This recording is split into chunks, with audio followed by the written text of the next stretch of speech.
You're not a procrastinator. You have a habit of procrastinating. Big difference. Because if it's a habit, I can teach you to use science to break. I always thought procrastination had to do with the thing I was procrastinating around, right? Like that procrastination has something to do with work. Believe it or not, procrastination has nothing to do with your work. Procrastination is a form of stress relief. Let me explain this. So let's say that you've got some stuff going on in your life, and heck, who doesn't have stuff going on in your life? Maybe you're fighting with your significant other.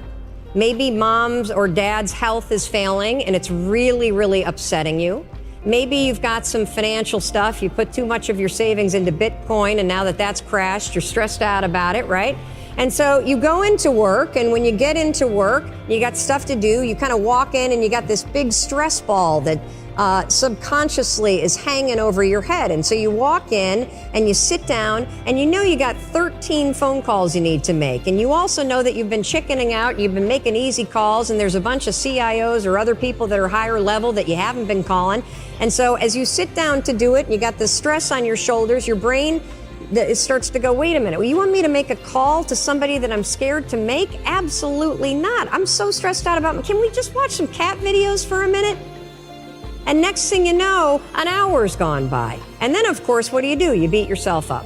So the only way that you can break this habit, and that's an important word for you to hear, you're not a procrastinator. You have a habit of procrastinating. Big difference. Because if it's a habit, I can teach you to use science to break it.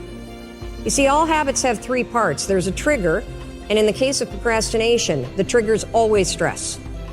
Then there's a pattern you repeat, and in the case of procrastination, it is to avoid doing something. And then there's a reward. You get a little stress relief.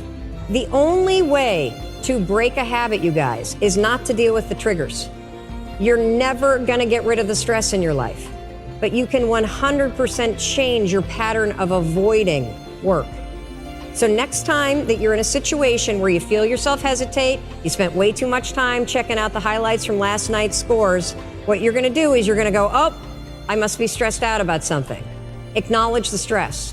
Then go 5, 4, 3, 2, 1. I want you to count to yourself because I want you to interrupt the habit that's stored here, and I want you to awaken your prefrontal cortex. Then I want you to just work, just for 5 minutes. The reason why I want you to only work for 5 minutes is because your problem isn't working. It's the habit of avoiding. I just need you to start. And here's the other cool thing. We know based on research that if we can get you to start, 80% of you are going to keep going.